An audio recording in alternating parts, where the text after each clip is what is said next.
Hi, വേങ്ങരക്കാരനാണ്. പിന്നെ ഞാനിന്നുള്ളത് Vengara police സ്റ്റേഷനിലാണ്. ഞാനിന്ന് ഇവിടെ വന്നിട്ടുള്ളത് എന്താ വെച്ചാൽ, ഒട്ടനവധി ലഹരി വിരുദ്ധ ക്യാമ്പയിനുകൾക്ക് നേതൃത്വം നൽകുകയും നല്ലൊരു ഗായകനായ ഫൈസൽ സാറെ ഒന്ന് പരിചയപ്പെടുത്താനാണ്. राजा को रानी से प्यार हो गया, पहली नजर में ही कुमार हो गया. നമുക്ക് ഏതായാലും ഒന്ന് പരിചയപ്പെടാം ഫൈസൽ സാറെ. ഇങ്ങനെ കാര്യങ്ങളൊക്കെ നമുക്ക് ചോദിച്ചറിയാം.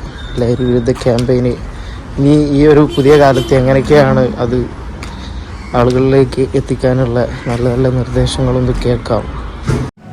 Good morning. Good morning. കണ്ടതിൽ ഭയങ്കര സന്തോഷം. നേരം കളയാത്ത തന്നെ ഞാൻ സാറിനോട് സംശയം ചോദിക്കുകയാണ്. ഇപ്പോഴത്തെ ഏറ്റവും വലിയ പ്രശ്നം ലഹരിയാണല്ലോ.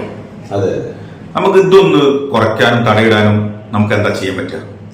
ശരിയാണ്, നിങ്ങൾ പറഞ്ഞപ്പോൾ ശരിയാണ്. ലഹരി തന്നെയാണ് ഏറ്റവും വലിയ ഒരു വിഷയം. ഇതിന് ബോധവൽക്കരണത്തിന് മാർഗമുള്ളൂ. വിദ്യാർത്ഥികൾ മാത്രം ബോധവൽക്കരിച്ചാൽ പോരാ, രക്ഷിതാക്കളെയും പിന്നെ അതുപോലെ നാട്ടുകാരൊക്കെ ബോധവൽക്കരണം നടത്തണം. ബോധവൽക്കരിച്ച് ഇത് ലഹരി ഇത് ശരിയല്ല, ഈ മാർഗം ശരിയല്ല എന്നൊരു തോന്നൽ, ഓട്ടോമാറ്റിക്കലി ഒരു തോന്നൽ നമ്മളെ പിന്നെ മനസ്സിൽ വരണം. അപ്പോൾ മാത്രമേ ഓട്ടോമാറ്റിക്കലായിട്ട് ഇത് നിന്നുപോകൂ.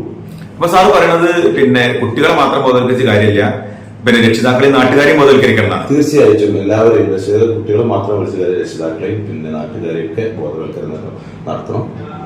അപ്പോ പോലീസിന്റെ സഹായം ഉണ്ടാവുമല്ലോ? തീർച്ചയായിട്ടും പോലീസിന്റെ സഹായം എപ്പോഴും ഉണ്ടാവും. എന്നും ലഹരിക്കെതിരെ പോലീസ് പിന്നെ ഉണ്ടാവും. തീർച്ചയായും.